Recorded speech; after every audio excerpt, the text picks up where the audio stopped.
క్లూటుడే news కి స్వాగతం.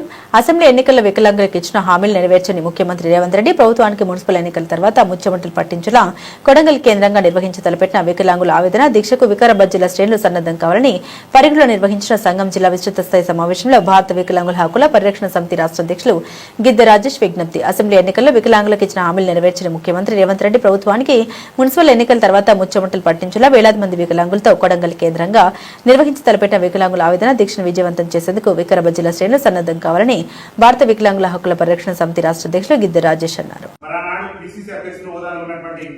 ఇప్పుడున్నటువంటి రాష్ట్ర ముఖ్యమంత్రి రేవంత్ రెడ్డి గారు మా కాంగ్రెస్ పార్టీ అధికారంలోకి వస్తే ఈ రాష్ట్రంలో వికలాంగులందరూ కూడా మేము ఎప్పుడైతే అధికారంలోకి వస్తామో అదే నుంచి 60,000 రూపాయలు పింఛన్ ఇస్తామని, అదేవిధంగా రాష్ట్రంలో వికలాంగుల అట్రాసిటీ చట్టాన్ని సమర్థవంతంగా అమలు చేస్తామని, అదేవిధంగా రాష్ట్రంలో వికలాంగుల బ్యాక్లాగ్ ఉద్యోగాలు భర్తీ చేస్తామని, అదేవిధంగా రాష్ట్రంలో వికలాంగుల సంక్షేమ శాఖను ప్రత్యేక శాఖ చేసి వికలాంగుల సంక్షేమ శాఖకు ప్రత్యేక నిధులు కేటాయిస్తారని, అదేవిధంగా రాష్ట్రంలో వికలాంగులందరినీ కూడా ఆర్టీసీలో 100% రాయితీతో ఉచిత ప్రయాణ సౌకర్యం కల్పిస్తామని చెప్పేసి రాష్ట్ర ముఖ్యమంత్రి రేవంత్ రెడ్డి గారు మరి పిసిసి అధ్యక్షుడి హోదాలో హామీ ఇవ్వడం జరిగింది.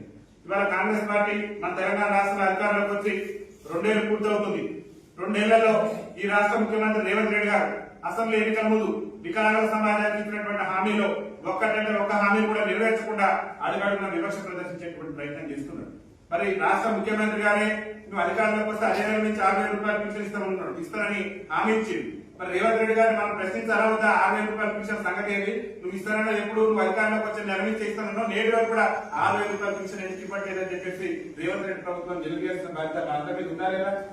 ఉన్నది. కాబట్టి రాష్ట్ర ముఖ్యమంత్రి రేవంత్ రెడ్డి గారు కాంగ్రెస్ పార్టీ అసెంబ్లీ ఎన్నికలు ముగించినటువంటి అన్ని హామీలు కూడా నెరవేర్చాలని చెప్పేసి ఈ మున్సిపల్ ఎన్నికలు ముగిసిన తర్వాత రాష్ట్ర ముఖ్యమంత్రికి ముచ్చమటలు పట్టే విధంగా ముచ్చమటలు పట్టించినా సరే అసెంబ్లీ ఎన్నికల్లో కాంగ్రెస్ పార్టీ వికలాంగ సమాజానికి ఇచ్చినటువంటి అన్ని హామీలు కూడా నెరవేర్చే విధంగా మన యొక్క ఉద్యమ కార్యాచరణ ఉండాలని చెప్పేసి ఇటీవల కాలంలో జరిగిన రాష్ట్ర కమిటీ సమావేశంలో రాష్ట్ర ముఖ్య నాయకుల సమావేశంలో కూడా రాష్ట్ర ముఖ్యమంత్రి అసెంబ్లీ ఎన్నికల ముందు ఈ రాష్ట్రంలో వికలాంగ సమాజానికి ఇచ్చినటువంటి హామీలను అమలు చేయనటువంటి రాష్ట్రంలో వికలాంగ సమాజం పట్ల వివక్ష ప్రదర్శించినటువంటి ఈ కాంగ్రెస్ పార్టీకి ఈ రాష్ట్ర ముఖ్యమంత్రికి ముచ్చమటలు పట్టించే విధంగా ఆయన సొంత నియోజకవర్గం కొడంగల్ ఘటనించే మనం గర్జిద్దామని చెప్పేసి రాష్ట్ర కమిటీ అభిప్రాయం తీసుకొని మరి చెరో కొడంగల్ పేరుతోని వికలాంగుల మహాగర్జన పేరుతోని పెద్ద ఎత్తున కొడంగల్ కేంద్రంలో మనం వేలాది మంది వికలాంగులతోని మన యొక్క నిరసన కార్యక్రమాలు చేపట్టాలని చెప్పేసి భారత వికలాంగుల పరిరక్షణ సమితి రాష్ట్ర కమిటీ నిర్ణయించింది. కాబట్టి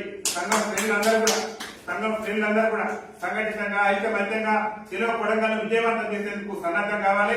మున్సిపల్ ఎన్నికలు ముగిసిన వెంటనే ఈ రాష్ట్ర ముఖ్యమంత్రి ముచ్చమటలు పట్టించినా సరే 6,000 రూపాయల పింఛన్ సాధించుకుందాం, ఆర్టీసీలో ఉచిత ప్రయాణం సాధించుకుందాం, రాష్ట్రంలో వికలాంగుల అట్రాసిటీ చట్టాన్ని సమర్థవంతంగా అమలయ్యే విధంగా మనం ఈ రాష్ట్ర ప్రభుత్వం మీద ఒత్తిడి చేయాలి.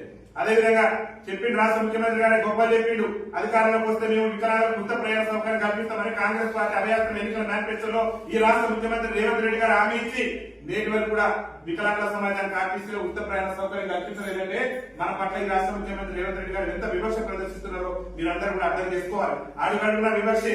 గతంలో మనకు వికలాంగుల దినోత్సవానికి 70,000 ఉండే గత ప్రభుత్వం ఉన్నప్పుడు ప్రపంచ వికలాంగుల దినోత్సవానికి కనీసం జిల్లాకు ₹1,00,000 కూడా కేటాయించకుండా వికలాంగ సమాజం పట్ల రాష్ట్ర ముఖ్యమంత్రి వివక్ష ప్రదర్శించేటువంటి ప్రయత్నం చేసి, అదేవిధంగా రాష్ట్రంలో గతంలో పరిశ్రమల రంగంలో మనకు రిజర్వేషన్ ఉండేది, ఉన్నటువంటి రిజర్వేషన్ కూడా రాష్ట్ర ముఖ్యమంత్రి పరిశ్రమల రంగంలో మనకున్న రిజర్వేషన్ ఎత్తేసింది. అదేవిధంగా రాష్ట్రంలో వికలాంగుల సంక్షేమ శాఖను మేము అధికారులకు ఎప్పుడైతే వస్తామో వచ్చినటువంటి మరి తర్వాత వెంటనే వికలాంగుల సంక్షేమ శాఖను ప్రత్యేక శాఖ గుర్తిస్తాం, ప్రత్యేక అధికారులు నియమిస్తామని నేటి వరకు కూడా వికలాంగుల సంక్షేమ శాఖను ప్రత్యేక శాఖ గుర్తించకుండా ప్రత్యేక అధికారులు నియమించకుండా మన పట్ల వివక్ష ప్రదర్శించేటువంటి ప్రయత్నం చేస్తున్నారు. ఈ రాష్ట్రంలో అనేక మంది వికలాంగులు పీజీలు పిహెచ్డీలు చేసి నిరుద్యోగంతో కొట్లాడుతున్నారు. మరి నిరుద్యోగంతో కొట్లాడుతున్నటువంటి వికలాంగ సమాజానికి నాడు పిసిసి అధ్యక్షుల వల్ల నేను అధికారంలోకి రాగానే ఈ రాష్ట్రంలో బ్యాక్లాగ్ ఉద్యోగాలు భర్తీ చేస్తానని చెప్పినటువంటి రాష్ట్ర ముఖ్యమంత్రి రేవంత్ రెడ్డి గారు నేటి వరకు కూడా బ్యాక్లాగ్ ఉద్యోగాలు భర్తీ చేయలేదు. ఇలా ఉద్యోగ నియామకాల కోసం వికలాంగుల సమాజం వికలాంగుల విద్యార్థులు 1000 కళ్ళతో ఎదురు చూస్తున్నారు. మాయ మాటలతో రేవంత్ రెడ్డి గారు పబ్బం గడిపే ప్రయత్నం చేస్తున్నారు తప్పితే ఎక్కడ కూడా అట్టడి నుండి దుర్భర జీవితాలు గడుపుతూ బతుకు చూడడానికి కాలం లభిస్తున్న మన వికలాంగ సమస్యల పరిష్కారం కోసం ఈ రాష్ట్ర ముఖ్యమంత్రి దృష్టి సారించట్లేదు. అందుకనే చెప్తున్నాం, చెరువు కొడంగల్తోని రాష్ట్ర ముఖ్యమంత్రి ముఖ్యమంత్రులు పట్టాల్సిందే, మన పెన్షన్ 6,000 రూపాయలు రావాల్సిందే.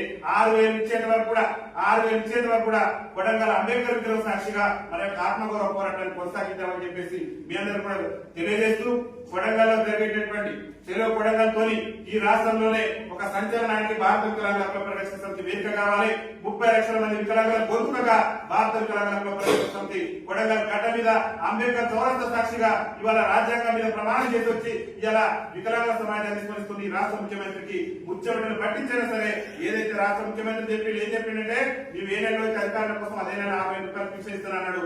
ఆ నెల నుంచి మొదలుపెట్టి అదే నెల నుంచి ఆయన ఎప్పుడైతే ముఖ్యమంత్రిగా ప్రమాణ స్వీకారం చేసిన తేదీ నుంచి మొదలుపెట్టి ఇప్పటి వరకు కూడా ఏదైతే పెండింగ్ ఉందో కేవలం నాకు 4,016 రూపాయలు ఇచ్చిండు. ఆ పెండింగ్ బకాయిలు ఇచ్చేంత వరకు, రాష్ట్రంలో వికలాంగుల అట్రాసిటీ చట్టాన్ని సమర్థవంతంగా అమలు చేసేంత వరకు, రాష్ట్రంలో ఆర్టీసీలో వికలాంగులకు 100% ఉచిత రవాణా సౌకర్యం కల్పించేంత వరకు, రాష్ట్రంలో వికలాంగుల బ్యాక్లాగ్ ఉద్యోగాల నోటిఫికేషన్ విడుదల చేసేంత వరకు, వికలాంగుల సంక్షేమ శాఖను ప్రత్యేక శాఖ గుర్తించేంత వరకు సంఘటితంగా మనందరం కూడా రేవంత్ రెడ్డి ప్రభుత్వం మీద యుద్ధానికి సిద్ధం కావాలని చెప్పేసి మీ అందరూ కూడా విజ్ఞప్తి చేస్తూ, రాష్ట్రంలో ఇక